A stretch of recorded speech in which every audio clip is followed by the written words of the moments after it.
Lifeskills South Florida is certified both to provide addiction services and mental health in the state of Florida. We have worked with Heather Hayes on many difficult cases, as Heather has sought out the specialty of life skills specifically around underlying issues of mental health and trauma and the role those play in one's addiction. Heather, thank you for inviting us to your house today and your farm.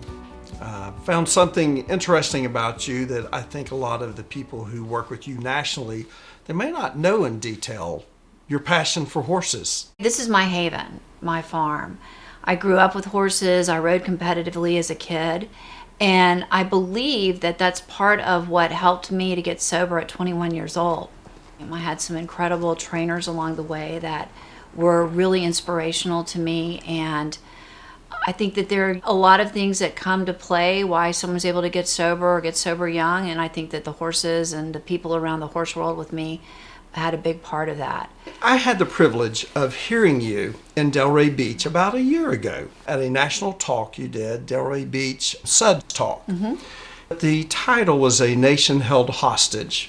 Something else people may not know is that in addition to all of your certifications, you're also a certified hostage negotiator. I am, International Certified Hostage Negotiator.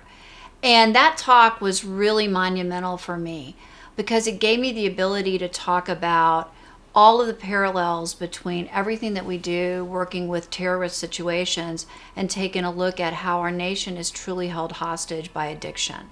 In the negotiation worlds, we want to save lives. We want people to get out of dangerous, difficult, traumatic situations, and we want them to get out safely, and we don't want any losses.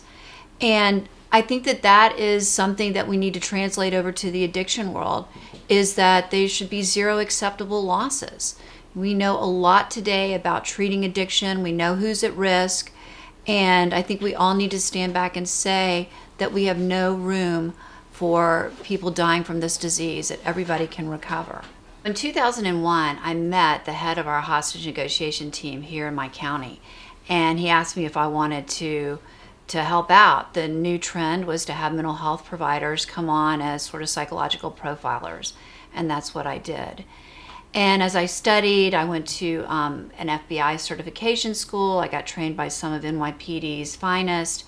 And as I sat and learned about terrorism and hostages and the principles behind it, I couldn't stop thinking about what we do in our world and how with addiction, we know that our brains are taken hostage, that people are taken hostage, that families are taken hostage, that everybody's affected. Our first responders, our places of worship, our hospitals, our doctors. You know, when you have a terrorist attack, it changes everything. And there were so many parallels for me about how we've all been taken hostage. That the biggest terrorist we have today, I believe, is addiction. You're very good at describing the addict as the terrorist and the family as being hostage. And we have many families that are going to look at this and they're going to listen. They're going to have the same feelings. Part of what I looked at is how addiction, the disease of addiction, takes not only the addict hostage, but that families are also taken hostage too. And in the same way where you have Stockholm syndrome, where you have people who are under extreme stress, someone's got power over them, that they have this sort of trauma bond, they actually end up becoming attached to their captors, protective of their captors. And I think that there's a parallel between what happens with addiction and families and Stockholm syndrome. That people who have family members, loved ones who are addicted, they watch them struggle, they watch them slowly kill themselves, and their brain chemistry changes too, and they're very susceptible to manipulation. It's extremely painful to watch a person you love kill themselves slowly over time, or to have that kind of death in the family. We have family members who've grown up with parents who are addicted, and then about the time their children hit the teenage years, they're dealing with their kids becoming addicted too. So generationally, they have it on both sides. So I think that what happens for families is that they get post-traumatic stress disorder too. And we come in as an industry and we've sort of made the worst word you can call somebody enabler. We've come in and we've pathologized people, particularly moms. And you really gave us another picture of what it is for a family system to deal with enabling. Because I think families sometimes need hope, and they need to realize that, these are natural things we're going through. This is not unique. Absolutely. I believe that families come in and do everything that they're naturally driven to do as a person with a heart who loves someone. The problem is that it backfires when you have addiction or mental health issues there. Families come in and try and help by paying the bills or comforting their loved one or making things easier. And what we need to do, rather than coming in and saying, don't enable, that's not good, do you want to kill your kid? I mean, what a horrible thing to say to a parent. None of them want to kill their kids.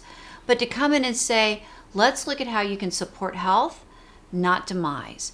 And that some of the things that you're doing from love, from a good place, just aren't working. The art of doing an intervention is actually more difficult than hostage negotiation situations you've been a part of.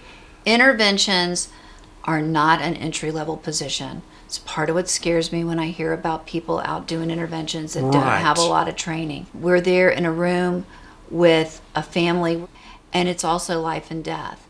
It can be more difficult than a hostage situation in that it's more complex. There's more denial. In a hostage situation, a person's got a goal, they've got a motive, they've got behaviors. We try and do our best to understand what those behaviors are. Often people want an out or they want something.